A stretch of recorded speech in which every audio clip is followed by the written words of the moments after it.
Hey, it's Dr. J, and it's Tuesday. And guess what? We always have a special guest on Tuesday.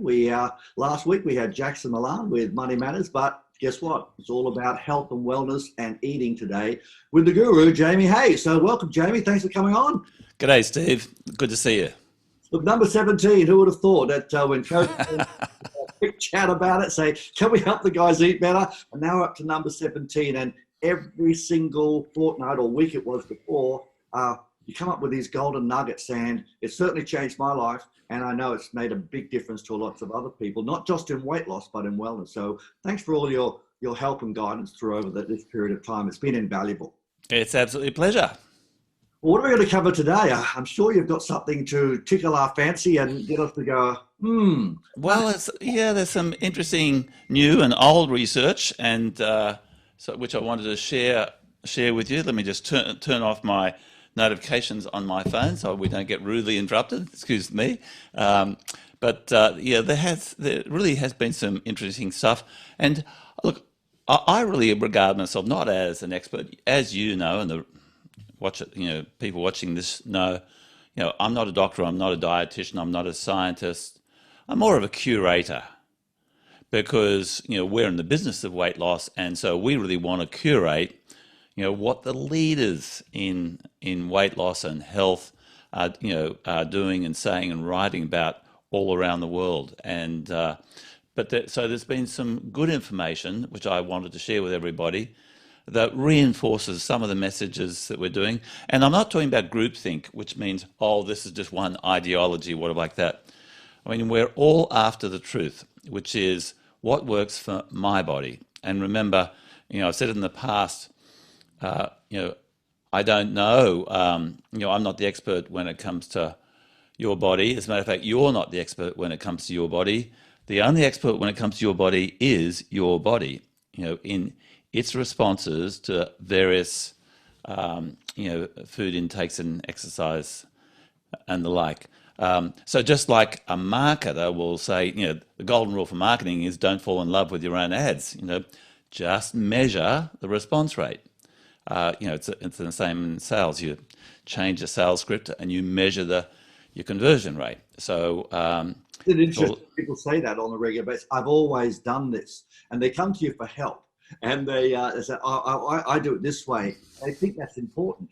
I don't think what you're saying is spot on the money, because as we get older, we change, and people say, "Oh, I've always done this." Well, hang on, what you've always done has got what you've got now, but you have changed, so you get it with it. Absolutely. What's that lovely question? Well, how's that working for you? Yes. And hello, Micheline. It's lovely to see you there. So thank you. Love to see you, Jamie. Thank you. Thanks for joining us. Well, I've got some hopefully some good reinforcing material for you today. So terrific. I do need it. Oh no, look, I'm sure you're well on the journey, which is good. And look, Steve and I, before I jump into this, Steve and I were saying, us that are in the business of coaching and solving people's problems, we've got to differentiate between what's a short-term problem and what's a long-term problem. And really, losing weight and getting healthy, people live in the fantasy land that this is a short-term problem, but really it's a long-term behavior change issue, and testing and measuring and behavior change. And to think that this journey of optimizing your weight and optimizing your health is a short-term fix, is poor thinking, really. So I just segue on that, because every day we eat, we live, we breathe, we sleep. So if we think it's a short-term fix, forget about it. It's like we have to eat every day, we have to drink every day, we have to sleep every day, we need to move every day. If people think it's a short-term fix, if you're only going to be around for a short term, well, good, but let's put it into perspective. Absolutely. And, to quote our dear friend Casey Conrad, she said, look, when it comes to alcoholics, the fix is pretty simple. Just stay away from alcohol. But you can't tell somebody who's got a food problem, just stay away from food. Absolutely right. So it's got to be what you put in there. And I keep saying it to everybody, we can't do it alone. You've got to have a community or people that are on the same page, because, You might be the strongest person in the world, but peer pressure does win a lot of the time. Absolutely. Anyway, let's look. I just want to share some recent stuff that has come available. Let me.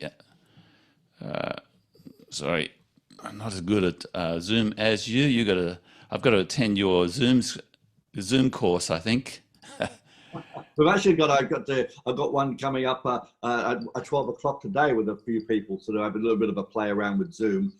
Oh well, maybe I can gate crash that. That would be fantastic. Very Can you see my screen? Yeah, it looks terrific. Oh, thank you. Well, look, I didn't create this. This is created by Dr. Ted Naiman in the States. He's a GP in the States who went through medical school, became overweight, sort of really unfit body, and then started to unlearn everything he was taught and to learn, the more low carb way. And he's written a fantastic book called The PE Diet, PE, which is all about protein energy ratio. And we've discussed that concept. And, I've said many, many times to optimize protein in all your meals and snacks. And so he's got a couple of really great graphics, which he released on Twitter. And I thought I'd share with you. Full credit to Dr. Ted Naiman of the PE Diet. And here he's looking at low-carb carbs versus refined carbs. Now, in the past, you were talked about the carbs like raspberries that have very, very low carbs and see only like 5 grams in a typical serve versus an apple. Still pretty low, 10 grams, a potato, 15 grams. And by the way, if you cook potatoes, then let them go cold, put them in the fridge, then their effect on your blood sugar is less. It's called resistant starch. But these low carbs, the green ones down to the left, are high satiety per calorie, which means very satiating for not many calories. And here he's comparing 100 grams of each food. But if you compare that to the refined carbs, wheat flour, cornflakes, sugar, and things like that, sugar is absolutely the worst. Then we have a lot of calories for not much nutrient and not much satiety. So it's these refined carbs, and forget it, don't worry about what it says on the label. There's a lot of shenanigans, lying or whatever like that. Shenanigans. Shenanigans, thank you, yeah. Well done. Of marketers trying to make their refined carb foods look healthy. And remember, we've discussed in the past, the food on the left, do they put a label on raspberries or an apple and potato? No. But the foods that containing, cornflakes, foods made from wheat flour and sugar and things like that, of course, they're going to be labeled. And so you remember the golden rule in how to choose food based upon reading labels is eat less food with labels. If it's fresh on the left, much, much better for you because they contain protein, fiber, and water versus the refined carbs. So you talked about potato. That was quite profound. I mean, I've actually had lots of people say that it was high in starch. And by the way, here's a bit of trivia for people listening that out of all the vegetables, a pig will not eat a raw potato. How fun is that? Because that is interesting, isn't it? Not eat a raw potato because it messes with their gut. And that's exactly with a human being, is that we have to cook them to eat them because it does make you a bit crook if you eat a raw potato. It definitely does. Well, those smart pigs, I tell you. Well, that's a ink moment. I did not know that. So let's continue. And then if we look at fats too. So unrefined fats, which is the fat that comes in the food. So the fat in the fish, the fat in the egg, the fat in the avocado, these are what he calls low-fat fats. And these are high satiety foods. So these aren't problematic. But the refined fats, the added fats, particularly the oils, these polyunsaturated seed oils, the number one thing we get people to do. If you've got any polyunsaturated seed oils or margarines in the house, just throw them out. Don't give them to the dog. Don't whatever. Just throw them out. So here we're looking at it's the unrefined fats that come within the food. No problems at all. But the refined fats, they're the problematic ones. So we really want to sort of reduce those. And Off fat. I mean, I read an article about a year ago now that a doctor had done some studies, and they were saying that they vilified fat is terrible. And then all of a sudden they came out and said a new study said that the saturated fats is not the evil person, because bodybuilders eat fat and protein when they're doing all their bits and pieces. It's the carbohydrate, which is the sneaky part that keeps you smooth and puts on the fat. And they said you can eat as much fat as you like with protein, but if you don't eat, it doesn't hurt you as much as having the carbohydrate. What's your thoughts on that? Well, it's interesting because with this profile workshop, which was excellent, by the way, on last Friday, where somebody's got a D with a C backup, or D with an I backup, but not with a S. Is that correct? That's right. So people are conflictors. About 10-15% of the world. They think a lot in their head, and always have. So protein with a fat, is typically okay, but but fat with carbohydrate is problematic, particularly if it's refined fats and refined carbohydrates. They are a problem. Now, like always, you're a mind reader, and I've got some stuff coming up based on exactly what you said. Let's dig into it, because you're giving us over the months, mate. You got me thinking, and I'm doing the research. So here, you just must be a mind reader. So this has come out. You probably didn't, and this was from reported in the Australian. You probably didn't, I think it was from the New York Times, didn't see that a couple of weeks ago, a respected US scientific journal publication, the Journal of the American College of Cardiology, no less, came out with a review of the literature saying there was no evidence that cutting saturated fats from your diet would help you live longer, and that eating more of the much liable lipids found most abundantly in red meat and dairy might actually help you avoid a stroke.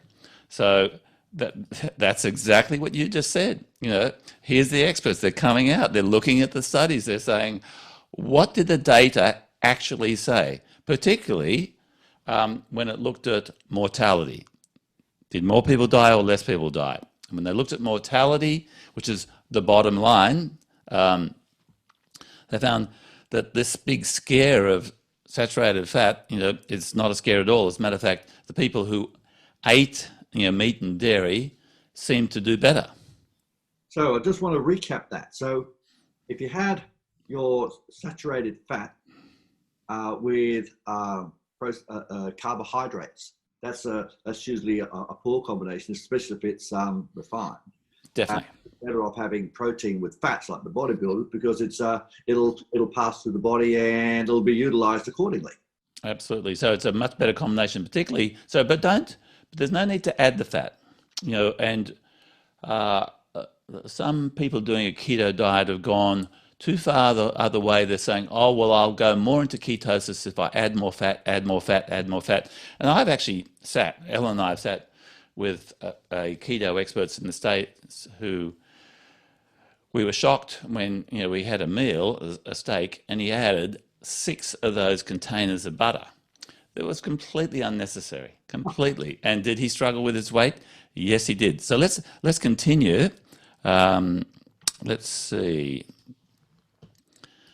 So this issue was brought into focus when eye surgeon Dr. James, I think it's pronounced Muki, 2020's Australian of the Year in 2020, wrote in the Canberra Times, a flawed dietary guideline, which we have obediently and blindly followed for 40 years, is literally killing us. We've been encouraged to eat less fat and consume more carbs, and yet we've been fatter, our teeth never more rotten, and type 2 diabetes and its complication never more prevalent. So for 50 years of demonizing fat, this is most of our lifetime, it has led to an excessive consumption of sugar and refined carbohydrates, causing an explosion of type 2 diabetes and blindness. So diabetes is the leading cause of blindness in working age Australians, and we know somebody who's suffering this right now, and he's vowed to change the flawed dietary guidelines. So the paper confirms there's no link between natural dietary saturated fats and cardiovascular disease, which includes foods like full-fat dairy, eggs, unprocessed meat, dark chocolate, which is nice. It's a powerful study and should be put to the issue to bed forever. And this is the interesting thing. We are so COVID crazy right now and fearful of that. But he points out that in the first 3 months of the year, when 102 Australians died of COVID, 5,000 died of diabetes-related illness. So, gee, we're putting all the efforts into the wrong area. Actually, what gets spoken about becomes important. Actually, we say that in sales. You talk about your budget and target. Talk about every day becomes important. We talk about behavior styles. It becomes important. So we talk about COVID now. Everyone's talking about COVID, but they're not talking about the suicides and everything else that goes. That's another workshop we could do, mate. Absolutely. All this collateral damage. And these just pointless lockdowns. So let me just continue. Before we go on, I was just wondering, Micheline, have you got any questions on those two slides that Jamie had up there? Well, I've got a question on ghee. I've got a question on, is ghee a saturated fat? Absolutely. But it's really a very refined, particularly somebody like me who's problematic with dairy. So I have a problem eating butter. And ghee I can tolerate a little better. So for those people who are dairy intolerant, either whey intolerant or casein intolerant, some can tolerate butter and some can tolerate ghee. But the issue which I'd like you to consider, well, firstly, let me ask you the question, in what sort of cooking are you using ghee? Well, I stopped using ghee when my mother came out to Australia. We used to eat ghee in Lebanon all the time, and the Indians use it all the time. But when we came to Australia, it was like really bad. Stop it. Use margarine. Use oils like vegetable oils and things like that. So that's what we did. We chucked out the ghee and we went to those alternatives. Now I don't use any of those. I use coconut butter and olive oil and things like that. But I am very confused about what to use in this area. Yeah, look, the less refined, the better. So, and if you're eating foods that have naturally occurring fat, like the avocado, the meat, the chop, the lamb, fish, eggs, Yep. they all have naturally occurring fat. So you really don't need to add a lot of extra fat. Often, when it comes to spreadables, it's not the butter, but it's what we put it on. Way too much bread, and so I would try to have cooking styles that you didn't need to cook things in fat. Yeah, and that's what I am doing. I'm not really using a lot of that. Is coconut okay? Well, To choose. it's the quantity is the poison. So Yeah. if we're seeking to control our weight, bring our waistline down, we really want to prioritize protein and nutrients, but keep the total energy down, energy from extra fats or extra carbohydrates. So, and we're going to actually get, you're a good mind reader too. Well, I've got some more slides coming up on this very issue. So you've asked the perfect question, as usual, Micheline. Thanks. As usual. So let's dig in and see if we can, and hold that question because we will come back to it. Hang on a second. So, so just as a reminder, those naturally occurring carbs, not a problem, versus the refined carbs. And just a reminder, the naturally occurring fats in salmon, egg, avocado, etc., not a problem. But we really want to limit. And I wouldn't put butter as a super bad boy compared to the polyunsaturated seed oils. And what you define, Micheline, where we were told saturated fats are bad and you want to have these polyunsaturated seed oils, they are very inflammatory. And, there are experts that, as a matter of fact, just last week I listened to at least 2 hours of experts going on about the potential dangers of polyunsaturated seed oil. So I would avoid them like the plague. Let's, here we go. So, and here is a friend of mine, a Brisbane guy, an engineer. His wife's got type 1 diabetes, Marty Kendall. He's got a website called Optimizing Nutrition, very clever guy. And he really summarized it in a blog that he's written this week. He said, foods that contain both fat and carbs together, which are in their nature low protein, will fill your fat and glucose fuel tanks at the same time and allow you to eat more and keep your blood sugars elevated for longer. So you don't want to have fat and carbs together. Bad idea. Foods with a higher percentage of protein and greater nutrient density, it's hard to overeat these foods, and they won't raise your blood sugar significantly. In fact, they may reduce them. Your blood glucose will return to back to target more quickly. So we really want to prioritize protein, high nutrient density. These are the unprocessed, meats, fruits and vegetables and things like that, because it's pretty hard to overeat those things. So. And here we're sort of really talking about, going back to basics. The cheese and crackers are not a good idea. Cheese and crackers, that's right. Well, if you're metabolically healthy, definitely you could tolerate that. And you can now have, pretty low carb, unrefined crackers and things like that. So Just get rid of them. that's right, yeah. I tell you what I like to have is liver. So I have liverwurst or pate, things like that, because it's high nutrient density. What do you have it on? Do you have it on any? Sometimes I'll just have it by itself. Sometimes I will have it with a very low carb cracker, like a gluten-free cracker or something like that. But very little carbohydrate. Yeah. I've got a question here. Came up earlier and I left it, but. Our good friend, Jeff Jowett. Yeah. Hi, Jeff, if you're watching this. Will be.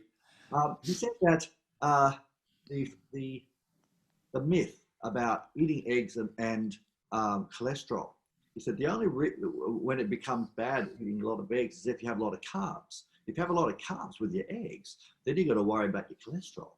He said if you reduce your carbs, eggs are a really good source of good fats and protein. He said, at the end of the day, reduce the carbs, eat your eggs. What's your thoughts on that? Absolutely. I don't think I've ever disagreed with Jeff, but I completely agree. And if some, the first question, I think, as a matter of fact, I think GPs, if they have anybody with diabetes, high blood pressure, heart disease, or whatever like that, which are all, it's argued and even arguable that cancer is metabolically influenced.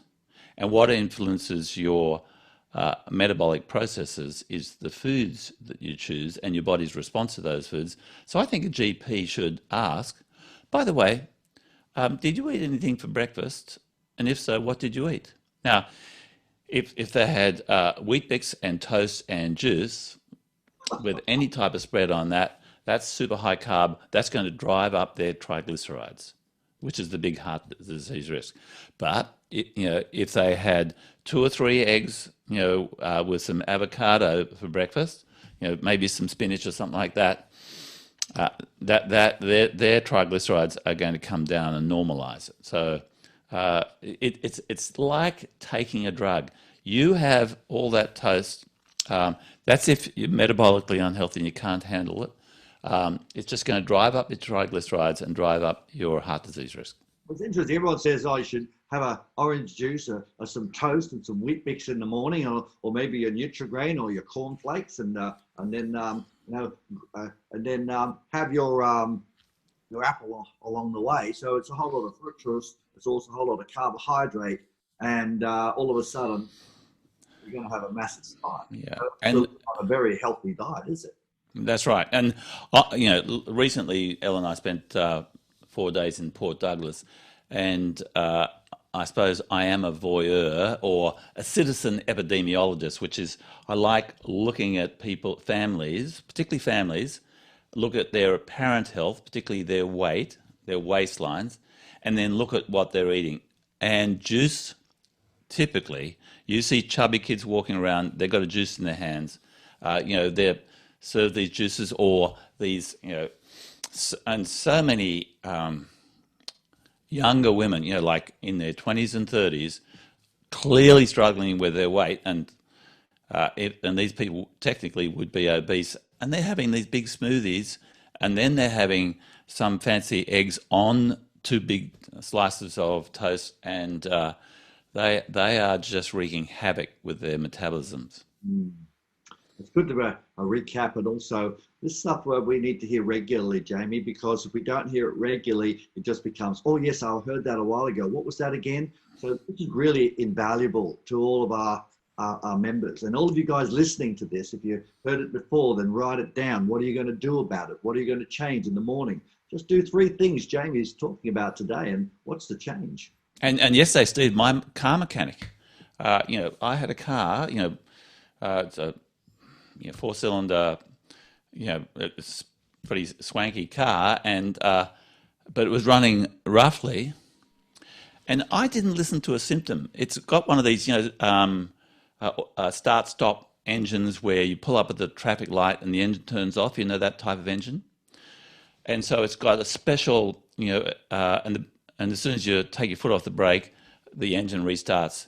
And anyway, so I was headed towards a flat battery because it requires a huge battery to run this, and the car wasn't running smoothly. So we had a couple of symptoms. Firstly, the start-stop. It used to irritate me anyway, but it stopped working. And then it started not running smoothly. And now this mechanic, actually he was from Brazil, who specialized in these types of cars, said, if you don't have enough energy in that battery to drive the start-stop, not only will your car not start properly because your the car's going to struggle to get started, but that backup energy is required for the whole system to run smoothly, and so that's why your engine isn't running smoothly. It's fluttering and things like that. When we replace the battery, get your energy management system working properly, it will go straight away. It'll start up straight away. So early in the morning, turning it on, it'll start straight away, and it won't be fluctuating. I had stopped listening to the symptoms. There were 2 symptoms I'd stopped listening to. I'd taken them for granted, and I should have started exploring, these 2 symptoms of the start-stop had stopped working, and the engine wasn't running smoothly. So. But he put me right. He sent me back to school, and it's the exact same with nutrition. We're not having it reinforced, Jamie. I don't believe anybody can actually progressively get better. You've got to set a solid foundation. Not surrounded with people on the same page, it becomes difficult. So that's why these types of presentations make a massive difference. So yes, it's been perfect. Micheline, have you got a question for Jamie as we get towards the end of our workshop today? I think the recap is spot on. I have lost sight a little bit of the protein.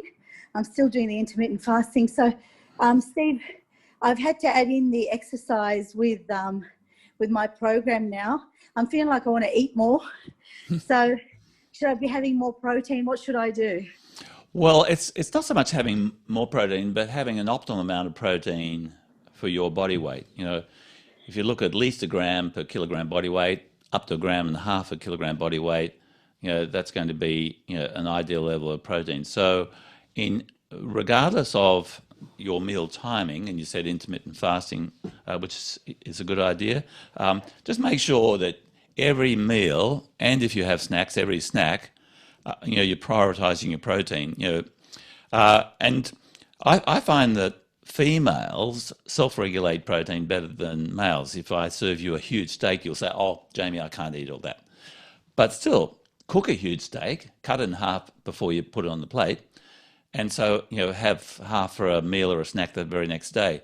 So just keep that protein up, and that's good for a whole heap of reasons. So it could work. It's just too easy to have either snacky foods or meals that are too low in protein. So I would make a conscious effort to maintain optimal protein, and your body will be the judge. But in every meal and snack. Yeah, just to look at you, I think of prioritized protein. That's when I see your face, I think of prioritized protein. and I just had to look at you and I thought, geez, I'm not prioritizing it enough. I do have cheese, I do have eggs, but the meats I haven't been having enough of, so I'm going to increase that. Yeah. So, and I think we might have mentioned it before, when we say, look, are eggs a good source of protein? Yes, they are, but are they a better source of fat? Well, actually they are, because on a calorie for calorie basis, more of the calories in an egg come from fat than they do from protein. So eggs are a very high fat protein. They're a great source of protein, don't get me wrong. But you typically don't need to add any fat to it. So my breakfast this morning was I had some chicken liver, I had one slice of bacon, pretty lean slice of bacon, and I had 2 eggs, so, in a beautiful mass with some salt. And so I'm having some organ meats. I'm honoring the whole animal. I'm getting the high nutrient value, and that really keeps me going all the way through to about midday. Okay, I'm going to try some of that stuff. Definitely, I encourage you to have some liver. Lamb's fry, chicken liver. So there's loads of nutrients in the rest of the animal. Will do. Thank you. It's absolutely my pleasure, Micheline. All right, so if we put it in perspective then, just a piece of chicken, let's say a chicken breast, that's usually a little bit of fat, but mostly protein. How would someone actually measure that? Is actually just do they weigh it? Well, you can go to calorieking.com, so there's Dr. Google will tell you exactly, how much protein in it. I find I tend to eat more beef and lamb than chicken, because it's got naturally occurring fat in it, which is more satiating than, let's say, chicken breast. Steve, you've been through the whole bodybuilding routine where, it's just protein until it made you sick, and then and zero fat, but not a really great way to live. No, you're right there. All right, well, some absolute golden nuggets, and then I think it's a big takeaway is for people to look at some of their fats and also their carbohydrates and compare to what sort of proteins they're looking for. And then go back and have a look at those graphs, because I thought they were intriguing, where you've got those things like cornflakes and sugar and flour compared to the apples and so forth. There's significant change they can make, and also the proteins that they have, and combine it with their fats and proteins, and those naturally forming fats are much more effective.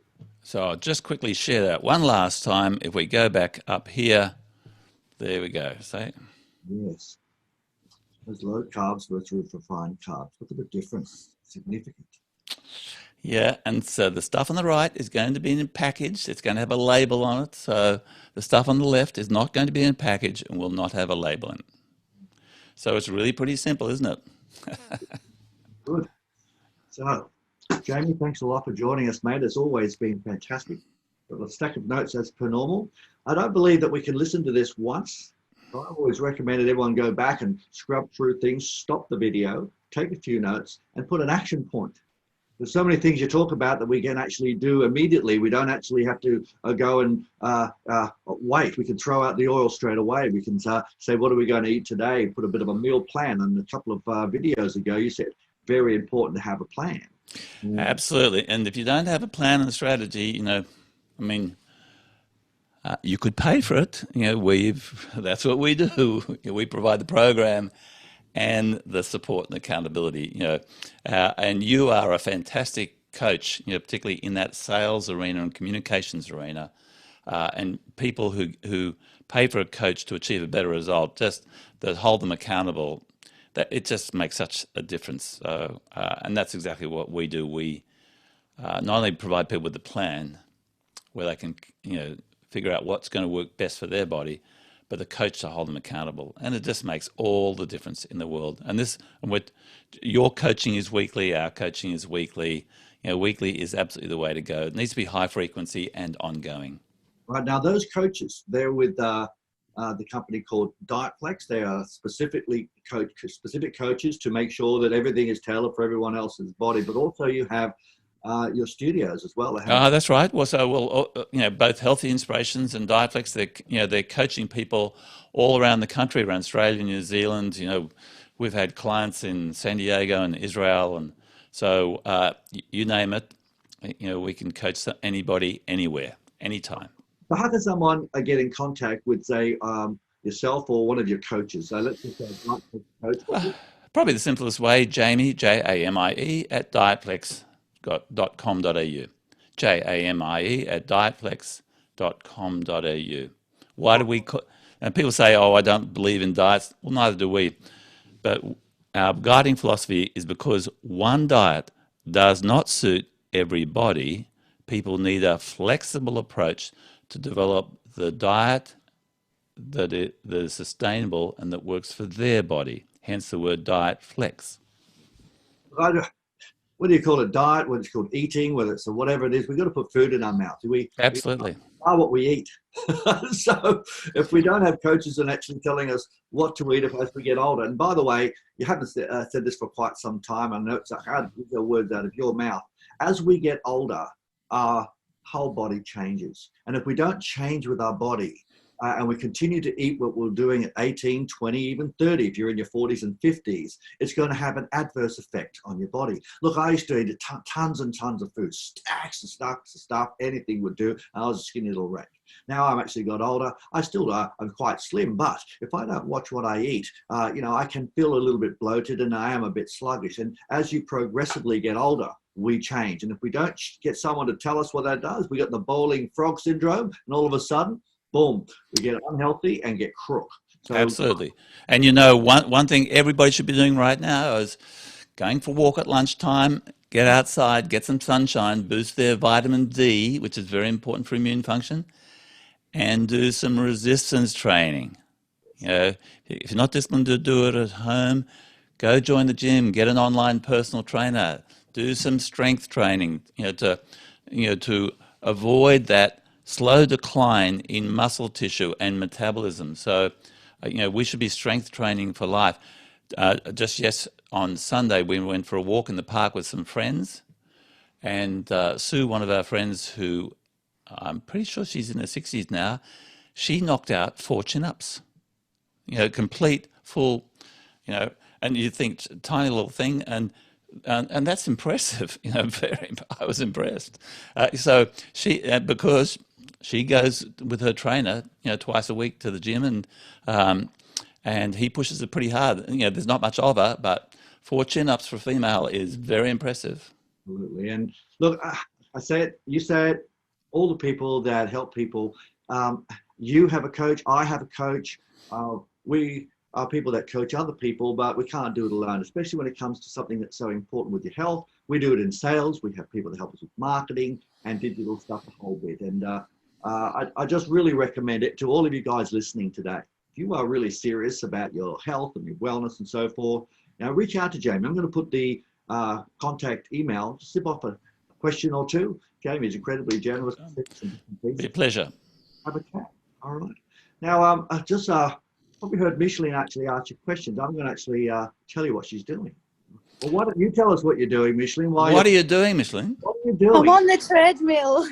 Oh, good on you. You're multitasking. Good on you. And because I'm lighter, my body is saying, run. I want you to run. So I'm running. Well, you are reminding Steve and myself of somebody who was very inspirational in our careers. I never forget a member who joined Body Express at North Ryde, where both Steve and I worked together.